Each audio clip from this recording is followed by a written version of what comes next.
Bonjour à toutes et tous, j'espère que vous allez bien. Donc, eh bien, on se retrouve aujourd'hui pour un nouveau guide de culture qui, cette fois-ci, va concerner les haricots. Pardon. Donc, pour ceux qui tombent sur cette vidéo, qui connaissent pas ma chaîne, sachez que j'ai déjà présenté des guides de culture sur les principaux légumes du potager et notamment ceux qui méritent une taille. Bon, là, à l'heure où je fais la vidéo, c'est déjà la taille est déjà finie. Mais bon, n'hésitez pas à vous abonner, à aller voir tout ça.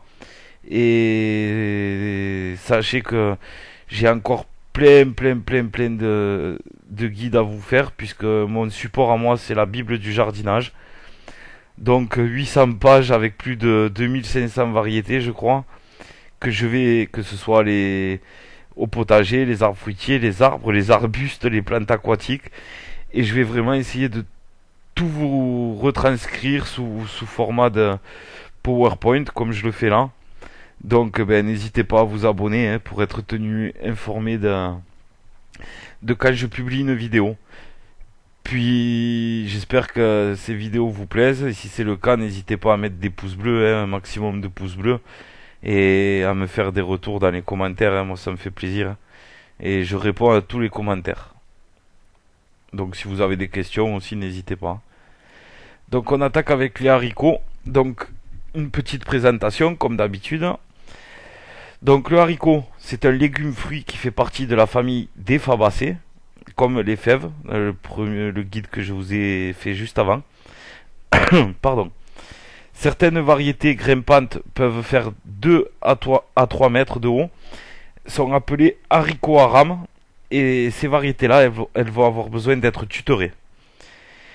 Elles sont généralement de meilleur rendement que les variétés naines, mais elles sont moins cultivées parce que les variétés naines, elles ne nécessitent aucun support.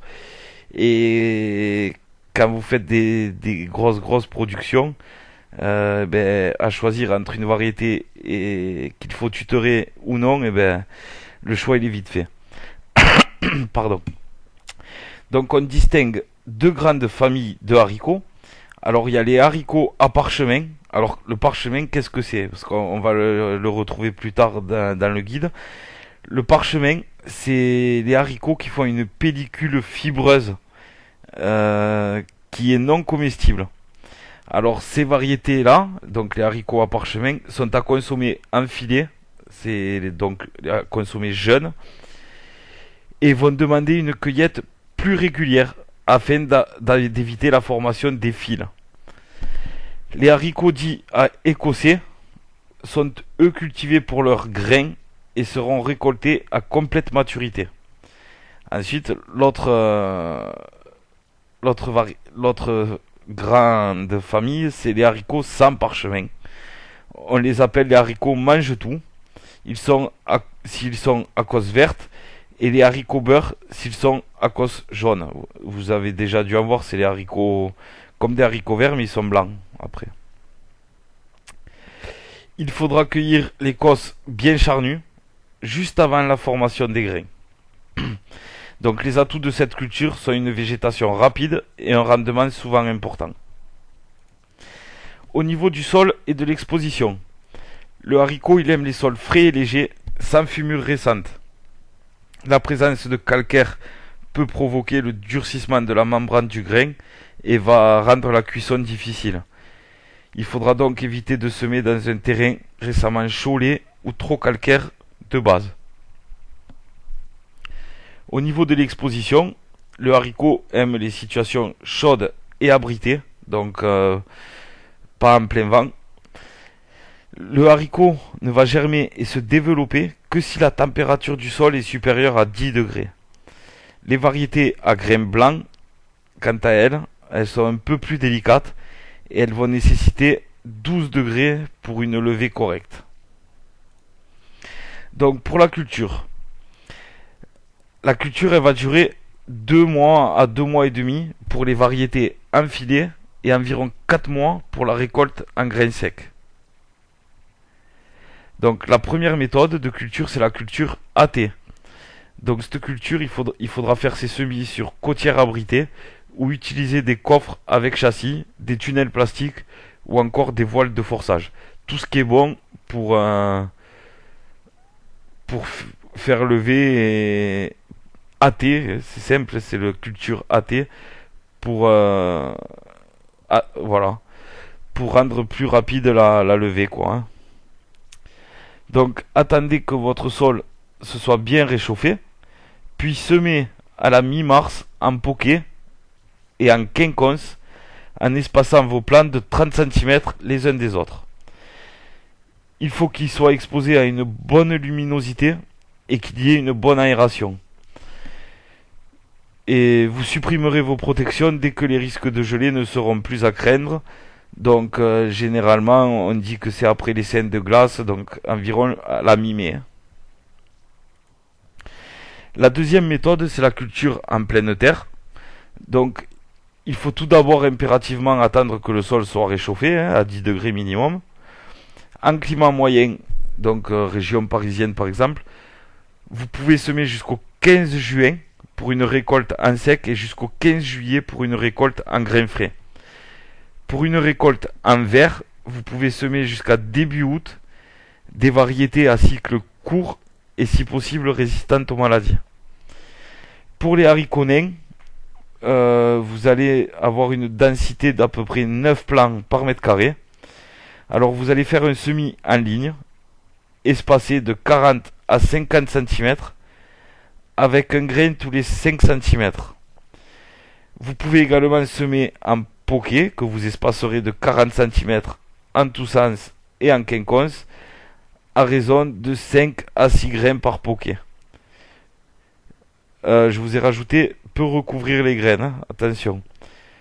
Bon, je ne l'ai pas précisé, mais ça paraît logique. Vous mettez 5 à 6 grains par poquet, vous attendez qu'ils lèvent et vous gardez que le plus joli. Une fois qu'ils ont levé, vous arrachez les autres. Alors pour les haricots à rame, donc c'est ce qu'on a vu, c'est les variétés à tuterie, les très hautes. Vous mettez 6 plants par mètre carré à peu près. Et vous faites des semis en poquet distants de 40 à 50 cm sur des lignes espacées cette fois de 75 cm. 6 à 8 grains par tronc et vous gardez le plus joli quand la levée a lieu. Au niveau de l'entretien et des soins, vous allez biner une première fois quelques jours avant la levée et une seconde fois 3 semaines après en butant légèrement les pieds. Vous faites une petite butte au pied de vos plants.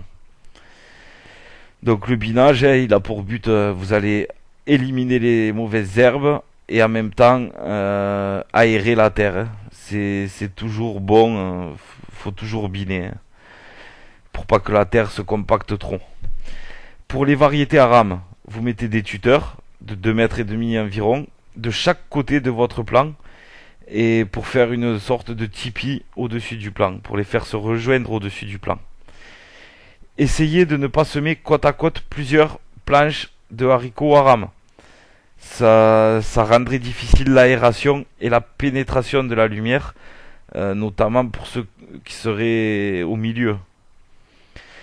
Ensuite, la maladie la plus fréquente chez le haricot est l'anthracnose, mais vous pourrez aussi être confronté aux attaques de pucerons.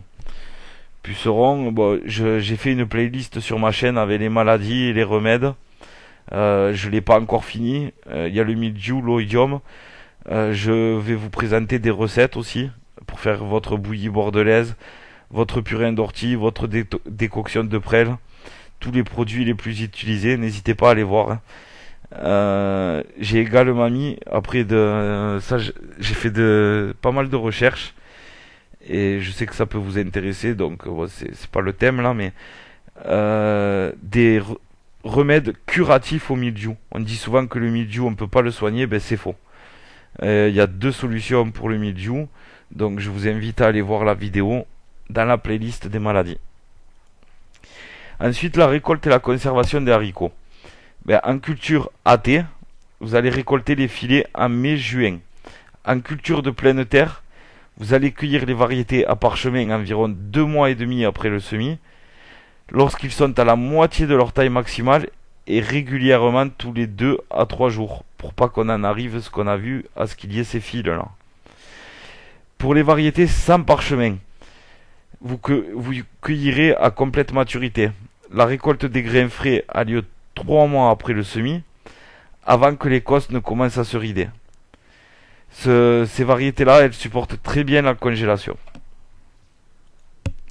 Donc ensuite, là je vous ai mis des tableaux. Donc qu'est-ce qu'on y retrouve? On y retrouve la variété. Ce sont toutes des variétés de haricots. La couleur de leurs grains. La hauteur.